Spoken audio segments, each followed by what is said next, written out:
Hi friends, कैसे हैं आप लोग। हम आपका फिर से एक बार स्वागत करते हैं अपने YouTube channel political science with SK sir पर। दोस्तों, हम उम्मीद करते हैं कि आप अपने घर पर इस महामारी के दौर पर सुरक्षित और स्वस्थ होंगे और अपनी जो पढ़ाई है दोस्तों उसको रेगुलर कर रहे होंगे। और आज की क्लास की शुरुआत करने से पहले दोस्तों थोड़ी सी बात करते हैं कि आज का जो महत्वपूर्ण टॉपिक है वो कौन सा है। दोस्तों आज दोस्तों हम संविधान का जो सबसे पहला पार्ट है, जैसे कि हमने आपको बताया हुआ, संविधान में 22 भाग, 395 अनुच्छेद और 12 अनुसूचियाँ हैं। मूल संविधान में 8 अनुसूचियाँ थी और उन्हीं में से दोस्तों आज हम लोग 1 से 4 तक अनुच्छेद और भाग 1 को दोस्तों पढ़ेंगे। क्योंकि दोस्तों भाग 1 में भाग जो 1 है दोस्तों उसमें 1 से लेके 4 तक अनुच्छेद दिए गए हैं। और आज दोस्तों हम इन्हीं 4 अनुच्छेद के इर्द गिर्द सारी हमारी क्लास जो होगी दोस्तों इन्हीं के 1 से 4 तक अनुच्छेद के बारे में दोस्तों अध्ययन करेंगे हम लोग। और दोस्तों जो हम लोगों ने संविधान की संवैधानिक यात्रा शुरू की हुई थी, जो रेगुलेटिंग एक्ट 1773 से लेकर के जो इंडिया इंडिपेंडेंस एक्ट था 1947 तक दोस्तों हम लोगों ने अच्छे से पढ़ा है। इसके बाद दोस्तों हम लोगों ने प्रेम्बल भी पढ़ लिए संविधान की। अगर आपने अब तक प्रेम्बल का लेक्चर नहीं देखा है तो दोस्तों ऊपर आई बटन पर क्लिक करके दोस्तों प्रेम्बल का लेक्चर देख लीजिए, जिससे आपको संविधान को समझने में और आसानी हो जाएगी। और आज दोस्तों हम लोग एक कदम आगे बढ़ते हुए जो संविधान का पार्ट 1 दोस्तों उस पर चर्चा करते हैं और देखते हैं कि 1 से 4 तक अनुच्छेद में कौन से प्रावधान किए गए हैं। दोस्तों संविधान 1 है, जो संविधान का दोस्तों जो पार्ट 1 है उसमें दोस्तों दिया हुआ है संघ एवं उसका क्षेत्र।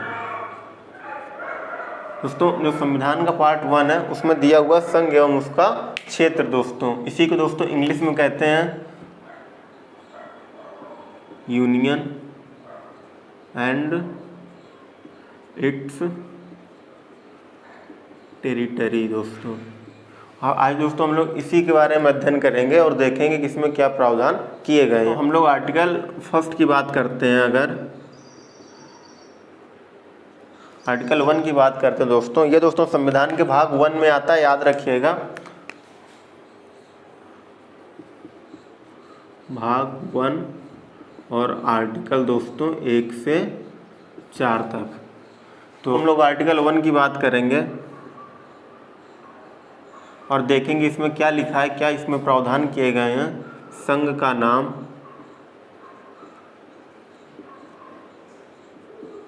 एवं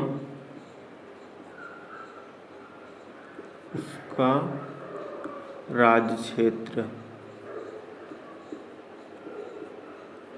ये दोस्तों संविधान का जो आर्टिकल 1 है, सबसे जो शुरुआती आर्टिकल दोस्तों उसमें लिखा हुआ है संघ का नाम और उसका राज्य क्षेत्र। दोस्तों उसके बारे में इसमें चर्चा की गई है। इसी में कहा गया है कि जो संघ है उसका नाम क्या है और उसका राज्य क्षेत्र क्या है, इसके बारे में हमको आर्टिकल 1 को पढ़ने पे जानकारी इसके बारे में प्राप्त होगी। दोस्तों तो अब हम देखते हैं कि जो पहला आर्टिकल है उसमें दोस्तों क्या लिखा हुआ है। इंडिया दैट इज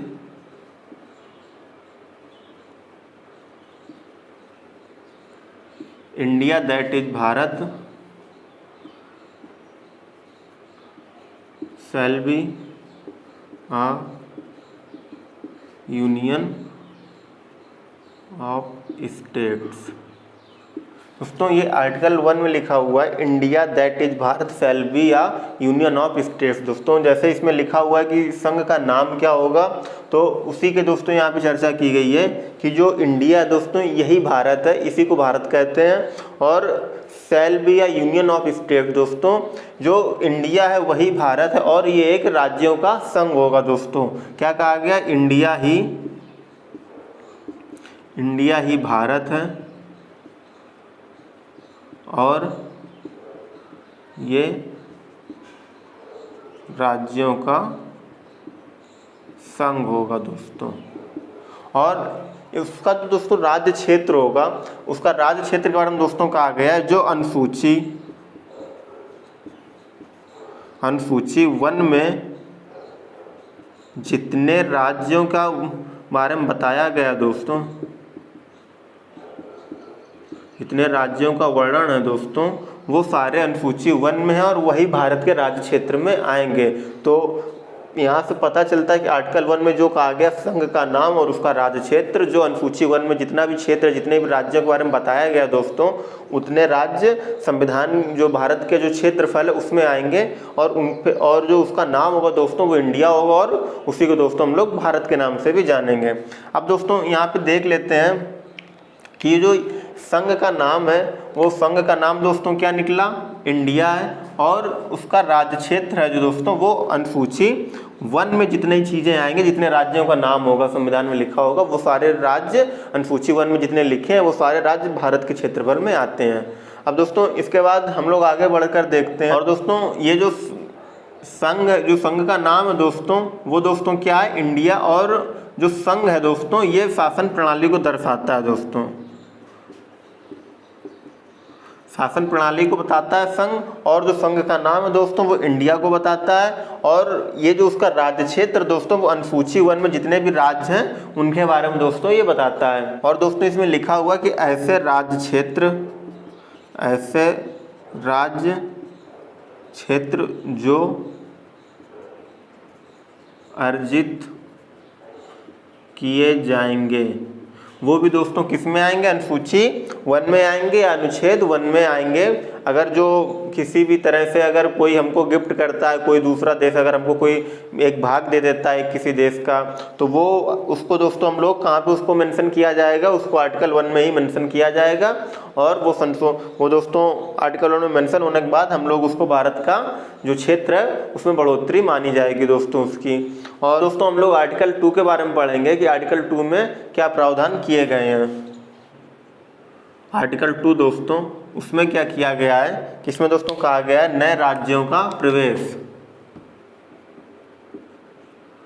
नए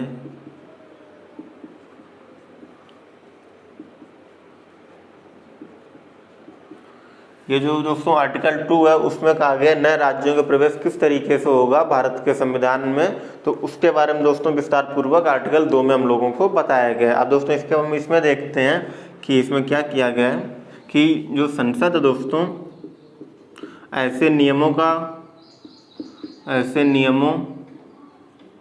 को बना सकती है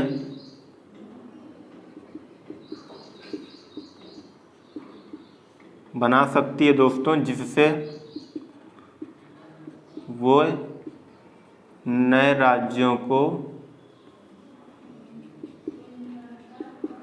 राज्यों को प्रवेश दिला दे दोस्तों,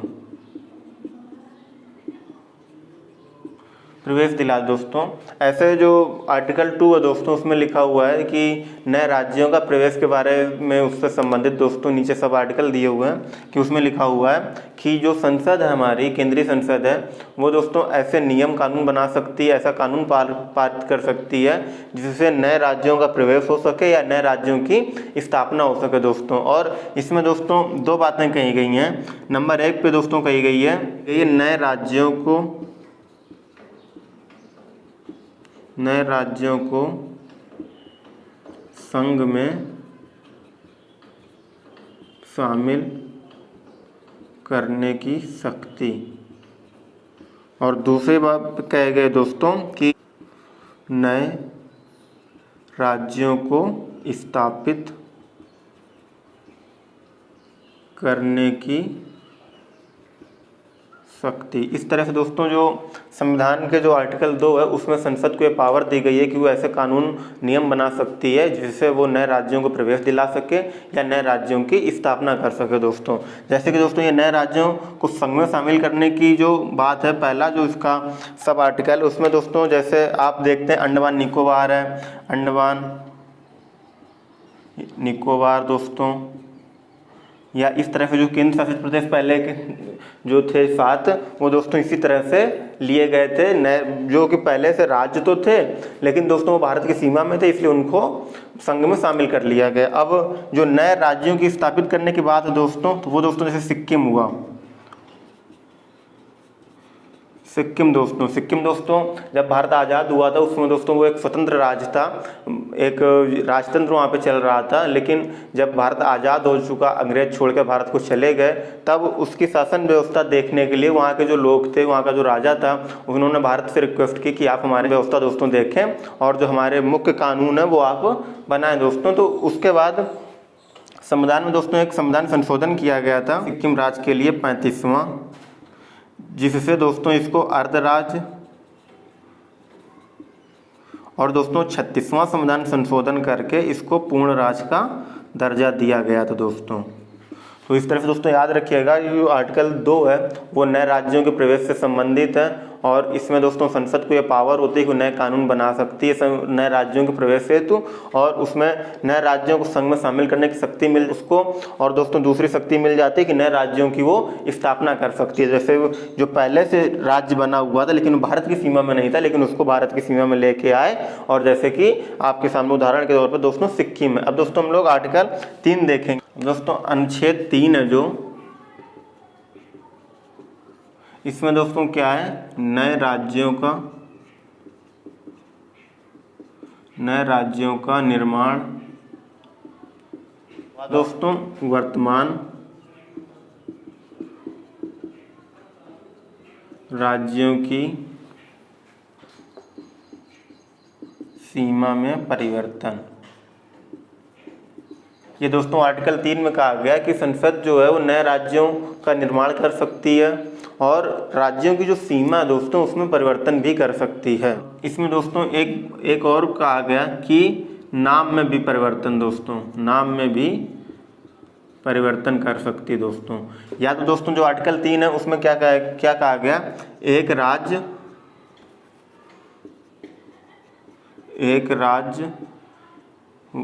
व एक मतलब 2 या 2 से अधिक राज्यों को मिला सकती है, एक राज्य को दूसरे राज्य से,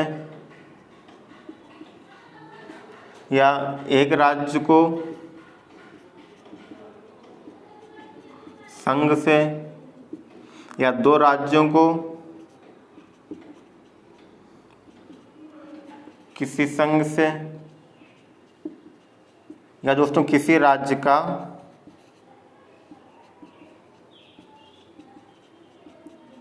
थोड़ा भाग दूसरे राज्य को,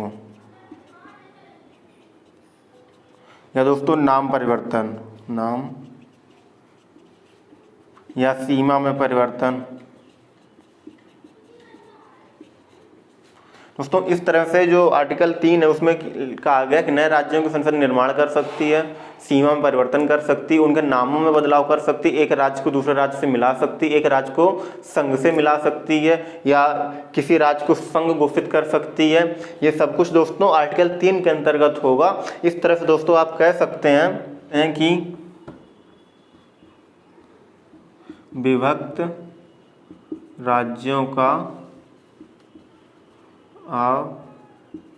अविभक्त संघ है दोस्तों। ये भारत के विषय में दोस्तों कहा जाता है कि विभक्त राज्यों का अविभक्त संघ है, क्योंकि दोस्तों जो ताकत है दोस्तों, जो शक्ति मिली हुई है वो संसद को मिली हुई है, राज्यों के यहाँ पे कोई शक्ति नहीं मिली हुई है। इसलिए कहा जा सकता है कि जो विभक्त राज्य हैं उनका एक अविभक्त संघ है दोस्तों भारत। और इसमें दोस्तों एक 5वां संविधान संशोधन किया गया, इसमें दोस्तों एक 5वां संविधान संशोधन हुआ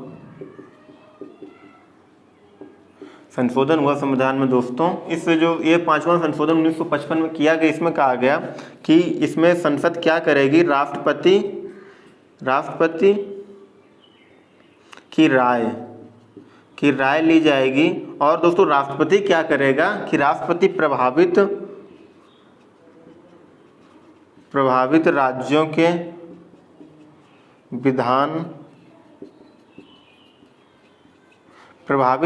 के विधानमंडल से पूछेगा दोस्तों, और उनको एक निश्चित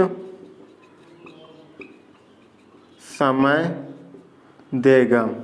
मतलब दोस्तों ध्यान से समझ लीजिए कि जब ये संसद ऐसे परिवर्तन करेगी तो पहले वो राष्ट्रपति से पूछेगी, और राष्ट्रपति का काम होगा कि प्रभावित राज्यों से वो ऐसी उनसे जानकारी मांगे, ऐसी राय मांगे जो विधानमंडल जो प्रभावित हो रहे हैं, जिन राज्यों को प्रभावित हो रहे हैं। जैसे 2 राज्यों से दोस्तों उसने यूपी और एमपी से दोस्तों कोई भाग दोस्तों लेना है, यूपी और एमपी के दोनों को जोड़ के एक नया राज्य एसपी बनाना है अगर, तो दोनों राज्यों से दोस्तों पहले परमिशन मांगेगा, पहले राय मांगेगा दोस्तों, परमिशन नहीं कहेंगे उसको, राय मांगेगा दोनों राज्यों के विधानमंडल से। और ये विधानमंडल को एक निश्चित टाइम देगा, एक टाइम देगा दोस्तों कि आप हमें 15 दिन में, 20 दिन में, 6 महीने में दोस्तों अपनी राय हमको दीजिए। और इस राय के बाद दोस्तों कोई भी जब ये राय आ जाएगी राष्ट्रपति के पास, राष्ट्रपति संसद को बता देगा, तब ऐसा कोई बिल जो संसद है दोस्तों उसमें ऐसा कोई बिल मतलब भेजा जाएगा या ऐसा कोई बिल पेश किया जाएगा दोस्तों जिसमें राज्यों के परिवर्तन या सीमा से संबंधित दोस्तों वो होगा। लेकिन दोस्तों यहाँ पे एक शर्त और लगी है कि ऐसा जरूरी नहीं है कि संसद सलाह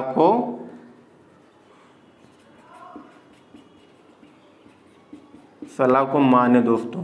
मतलब ये बिल्कुल भी जरूरी नहीं है दोस्तों कि जो संसद है वो ऐसी सलाह को माने जो विधानमंडल ने एक निश्चित टाइम अवधि में दे दी है या नहीं भी दी है, तो मतलब ये संसद के ऊपर बाध्यकारी वो सलाह नहीं होगी, वो ऐसी सलाह को मानने के लिए बाध्य नहीं होगा। तो मतलब आप ये फिर से कह सकते हैं कि जो भारत है दोस्तों विभक्त राज्यों का एक अविभक्त संघ है दोस्तों। इसके बाद दोस्तों हम आर्टिकल 4 पढ़ेंगे कि आर्टिकल 4 में कौन से ऐसे खास परिवर्तन है, ऐसे कौन से खास प्रावधान है दोस्तों, उनके बारे में जानकारी करेंगे। दोस्तों आर्टिकल 4 में क्या कहा गया है, आर्टिकल 4 में कहा गया है कि आर्टिकल 2 और 3 में जो संशोधन होंगे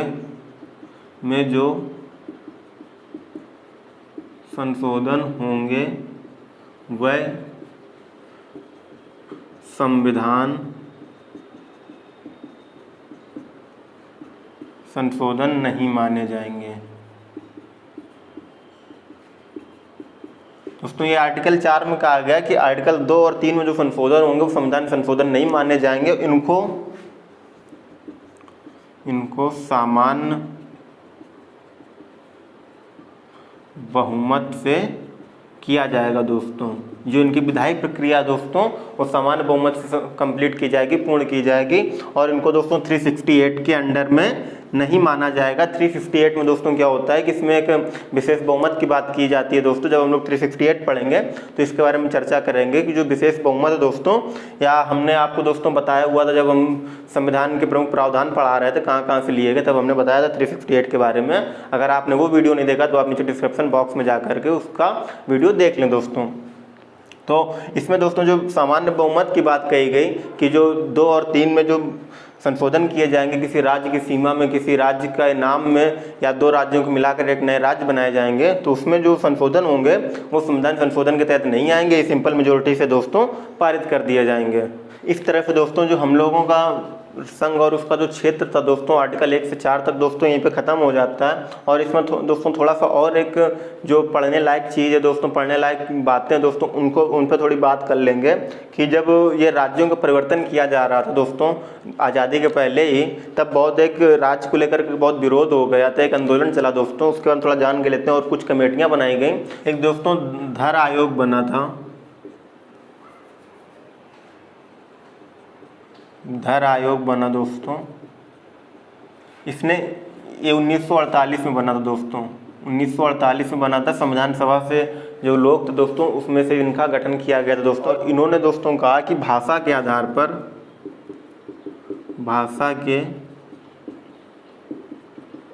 पर राज्यों को नहीं बांटा जा सकता।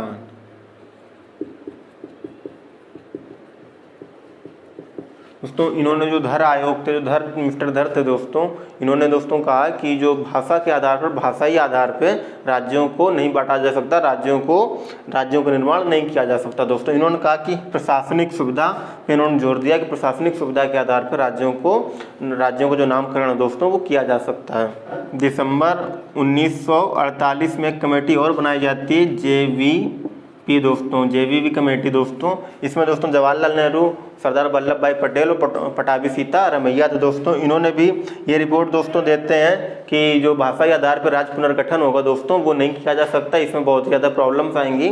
और ये पूर्ण रूप से उसको नकार देते हैं कि जिस तरह से भाषाई आधार पर मांग चल रही थी भारत में उस समय कि भाषाई आधार पर राज्यों को पुनर्गठन किया जाए, तो उसको पूर्ण रूप से नकार देते हैं। लेकिन दोस्तों इसमें घटना घट जाती है कि एक व्यक्ति थे दोस्तों, पोटी श्री रामलू दोस्तों। पोटी श्री रामलू दोस्तों एक व्यक्ति थे जो दोस्तों 56 दिन की भूख हड़ताल के बाद इनकी मृत्यु हो जाती है।